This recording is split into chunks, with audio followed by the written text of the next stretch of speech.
kami ng San Juan sa Green Hills. Ginabi kami doon.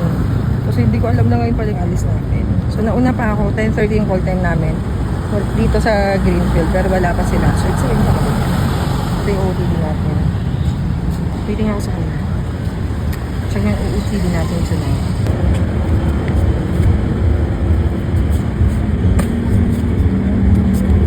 OOTD na papuntang LU. First time mag-LU sa beach. Kasi dati ay puro work.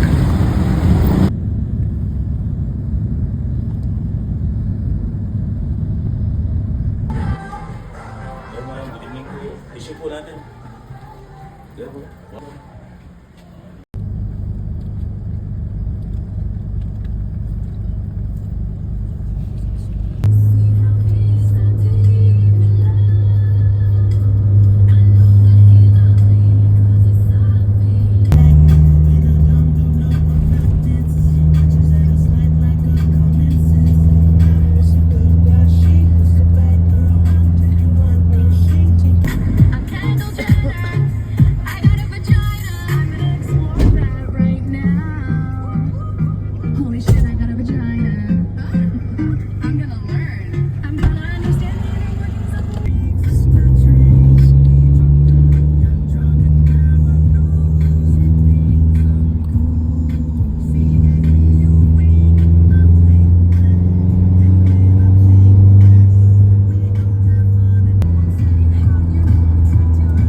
Section man?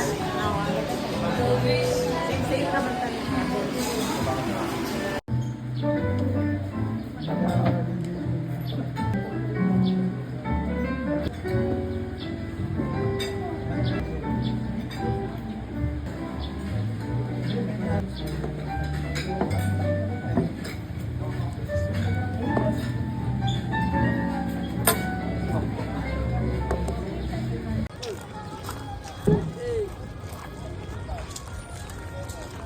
Ang akong planong color coding ko na po.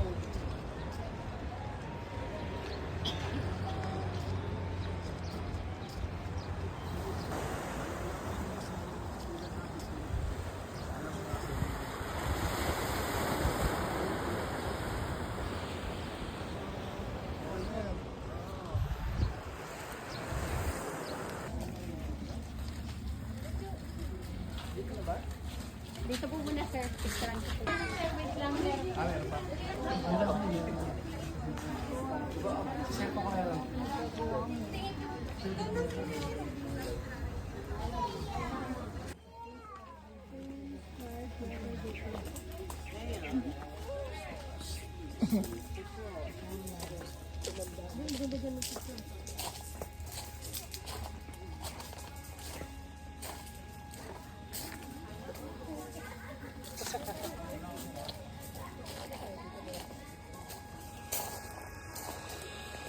Ang lalim ng bato.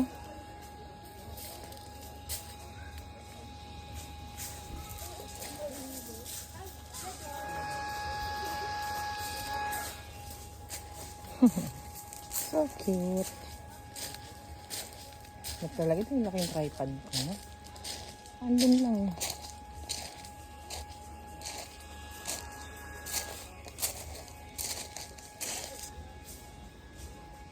Oh, nice. Ganda.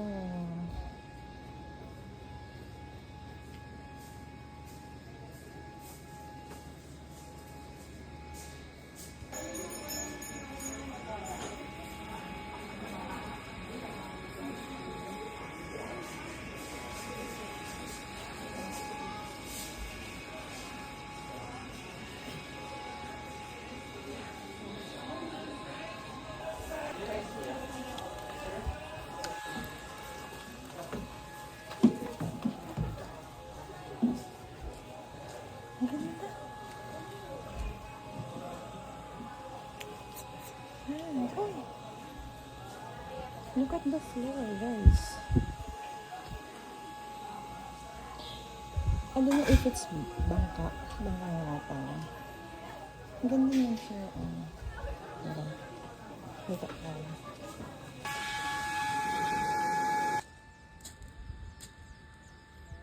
Ang kalimlim dun.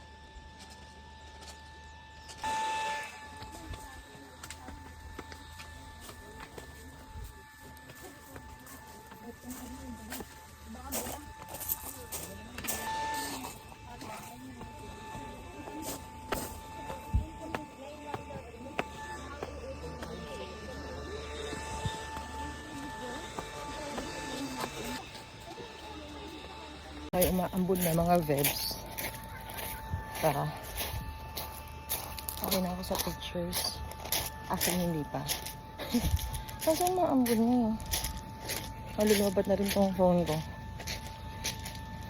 Hindi ko talaga na-charge ko ng maayos.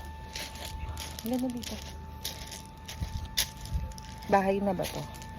Dito sa Laungan. Hi, froggies! Cutie froggies!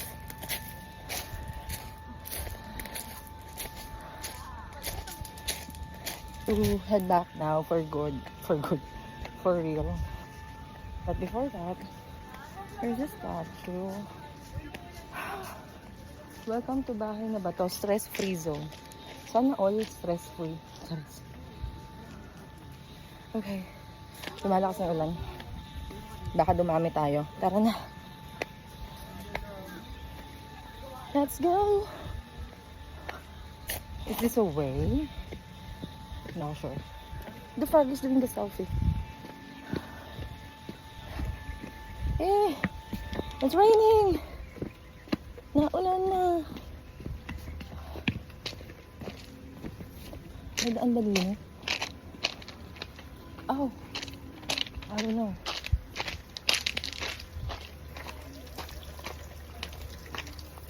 I think this is the museum. Nadaanan ko na siya kanina. In fairness, ang ganda ng mga ano rito. Infrastructure. At naiili na ako. And the rocks are making me slow. Walking. For good. For real. Madalian lang tayo kasi may mga vibes. Ito na ngayon eh. Ito na agad. Yung pinabuboykotan natin na mag-Julanis Morissette. At hindi matuloy yung mga itinerary. Okay, sisiyal muna tayo. Layo pa na. Ang layo na din ako sa likod.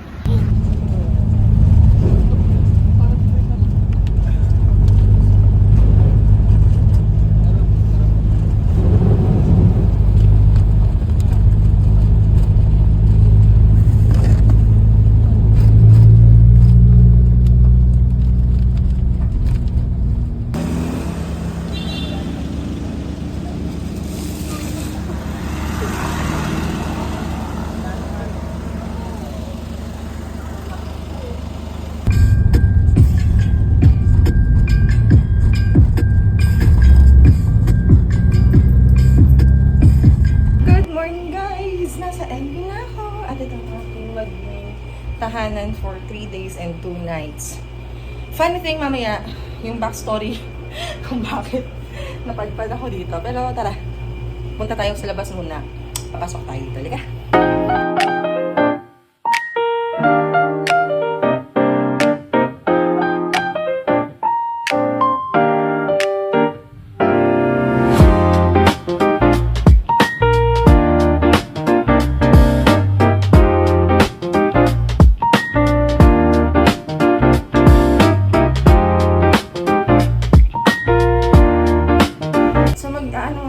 Mag-unpack muna ako at maglilinis ng katawan dahil ako'y naalibadbaran na sa init. Balikan ko kayo, ha?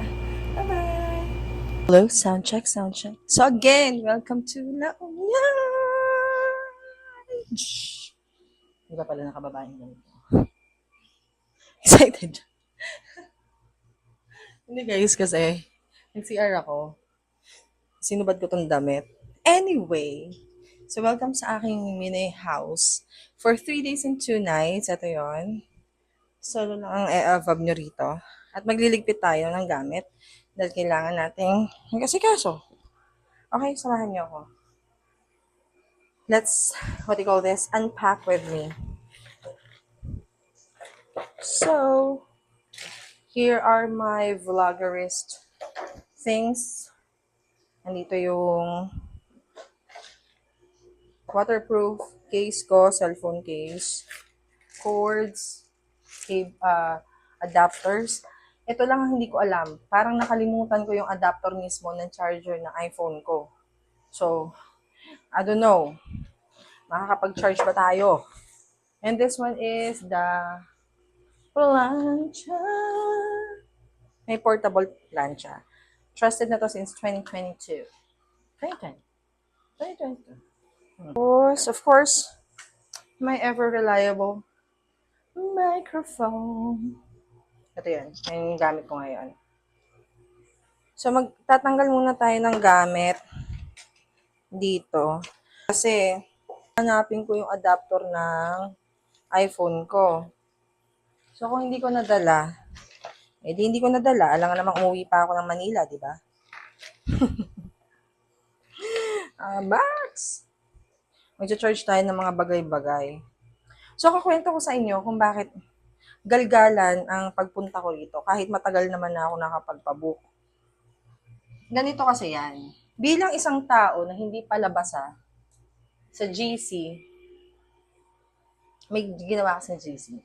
So, nung mga first weeks, ang kausap ko lang talaga is yung coordinator or yung admin ng page kung saan ako nag-book. Sa kanya lang ako nagtatanong. Tapos parang recently lang din naman ako na-add sa GC. Ngayon, bilang na-busy tayo, hindi ako nagbabasa ng GC. Ang nabasa ko lang nung ipasok ako doon is yung luggage requirement. Yun lang naman. Pero napayagan ako na magmaleta. Yan, na-coordinate ko naman to. May additional fee kasi kapag hindi pasok or lumagpas doon sa luggage requirement nila. So anyway, ang nasa utak ko, based dun sa itinerary nila, is July 10 ang alis, which is mamayang gabi. July 10 ngayon eh. Happy birthday pala kay Tom sa bunso kong kapatid. So, ang nakaset ang utak ko, excuse me, na July 10. Ngayon, July 9, which is kahapon, nagpunta pa kami ng San Juan ng mga anak ko. Na imbis na maggagala kami, magtatakbo kami, hindi kami nakatakbo. Kasi nga ho, yung treatment ko is hindi ako pwedeng tumakbo after. Bawal ako mapagpawisan, in short. So, walang takbong naganap kasi mababaliwala yung treatment. At ang pinakamasaklap pa, sabi rin ng sa derma ko nga pala yun guys. Wow, derma yan siya. Sabi ng derma ko, bawal din akong mag-surfing. Kasi mababaliwala nga yung treatment. Pero ang sabi kasi niya, sana naririnig niyo pa rin ako. No? Yan yung kagandahan ng microphone na to. Kahit malayo at di niyo ako nakikita, naririnig niyo pa din ako. Nag-promote. So, ang sabi ng derma ko, bawal mag-surfing kasi mainit, masusunog ako. Umuulan. So, I guess pwede ako mag-surfing. Hindi natin alam. So, ayun na nga. Sabado, July 9, prenting-prente pa ako na nagliligpit ako sa bahay at naglatag pa ako ng higaan ko dahil matutulog na ako. Biglang nag-chat yung admin ng page. Sabi sa akin, ma'am, meron po ba kayong alternative number kasi hindi po kayo makontak ng driver? So, pahiga na ako nun eh. Sabi ko, ay ma'am, pasensya na po kasi mahina lang po ang signal sa bahay. Gumanon ako. So, ang nasa utak ko nun, baka tinitest call lang yung number ko. Then sabi sa akin, okay po ma'am, nasan na po kayo ngayon? Doon ako na-shock. Ba't niya tinatanong kung nasa na ako? Anong araw ba ang alis? So, chinek ko yung GC. Nagpunta ako sa GC. Tapos, nandun pala sa akin nung admin nung page, yung tungkol sa ALES, sa araw ng ALES tsaka oras, pati meet up. July 9, 10:30 ang pick up time sa Greenfield, which is doon ako pipick upin. Susunduin. Alam mo, na oras ko nabasa yung message? 9:57. Ang hagad-hagad ko pa kasi nagaling kami sa San Juan. Ang init-init. Wala akong nagawa, be. Walang nagawa above na ito. So, dali-dali akong naka-impake naman na pala ako ng July 8 pa lang.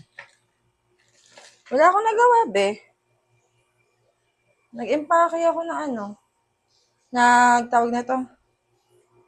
Nagmadali akong magkilos. Naligo ako na para akong itik lang ba. Ganun lang yung ligo ko. Tapos, buti naka-impake na ako. At, dali-dali kong tinawag pabalik si Yeyen sa bahay kasi nakalamaman na siya. Tapos, nag-book na rin ako agad ng angkas. Habang nakikipag-coordinate ako dun sa admin. Si Sir Mark pala. Hi, Sir Mark. Thank you. Thank you sa pagtsatsaga po na ma-reach out ako.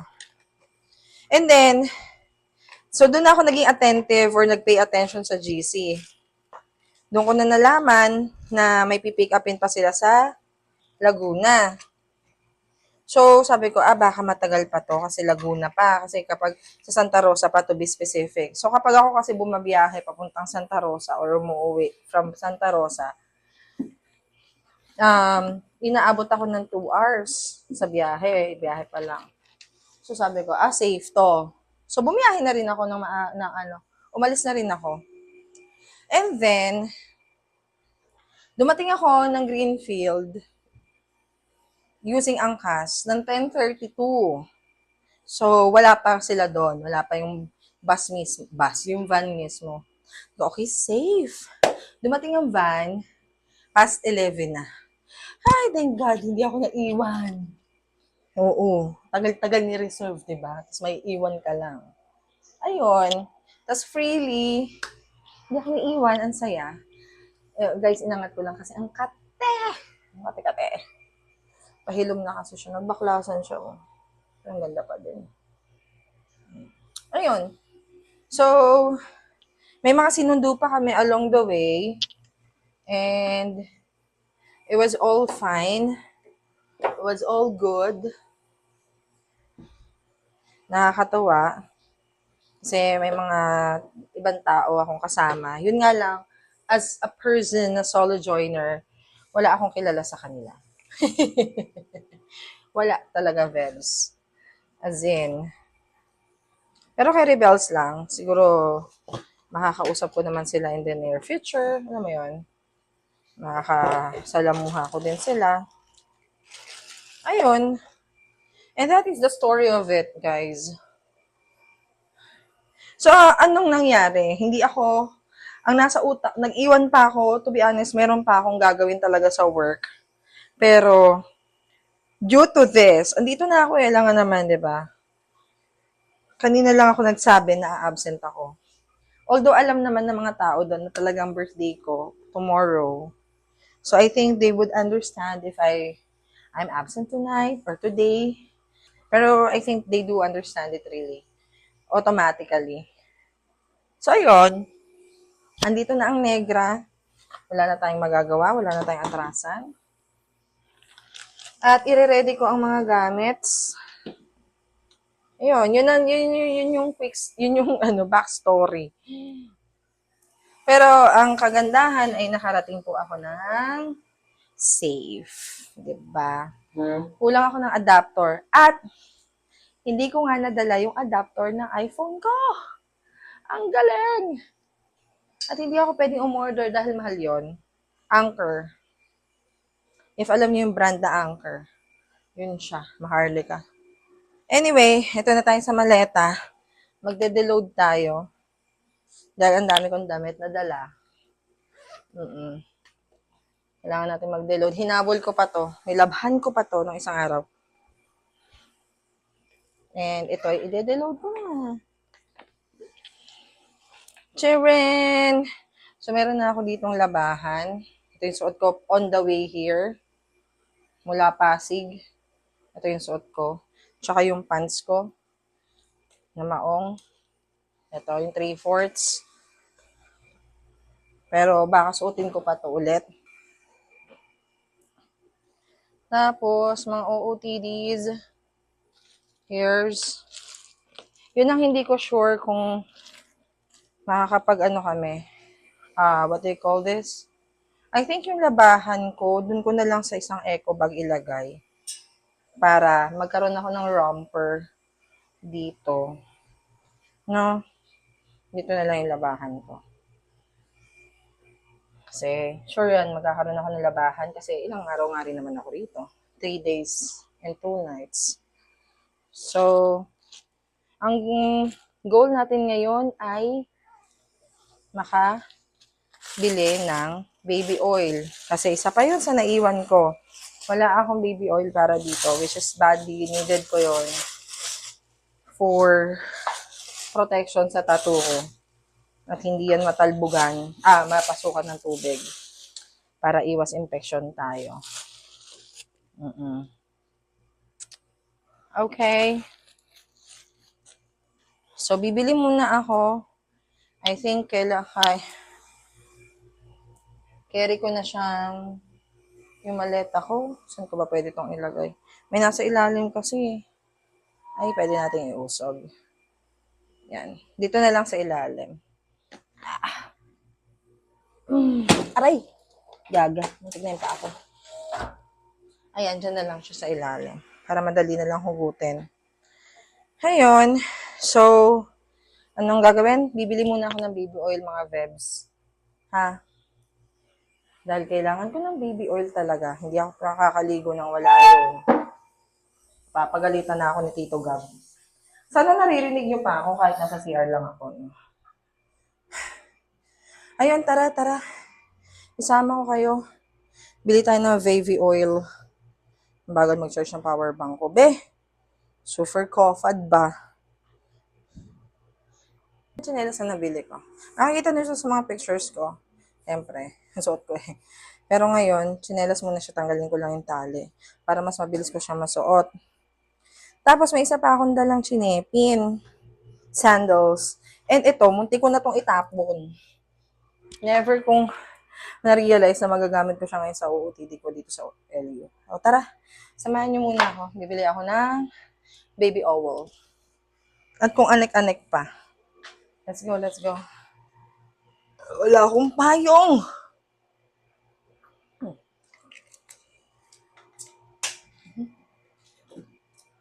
Siyempre, don't forget the susi.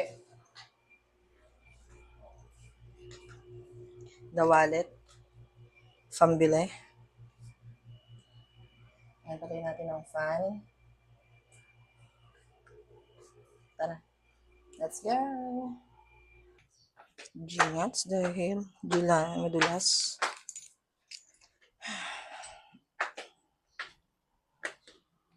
Tayo ng baby owl.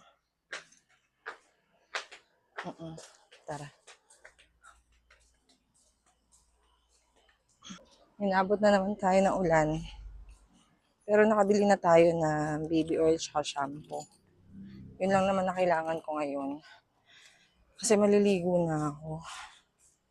Going to San Juan. Punta tayo sa San Juan. Let's go. So we're back. So sa napagtanungan ko, mahal ang pamasahe daw papuntang San Juan. Pero i-go natin. Minsan kasi guys, binabala ko next time. Magpupunta ako dito, DIY. DIY na. Kaya i-push natin. So, ang gagawin ko, pwede akong maligo na. Pwede na akong magbasa ng leki-leki. Ng advice naman ng Derma. Within 6 to 8 hours, saka pwede magbasa ng leki-leki. Ano bang gagawin ko? Kulang kasi ako ng port. Ligo muna ako guys ha. Balita ako kayo mamaya.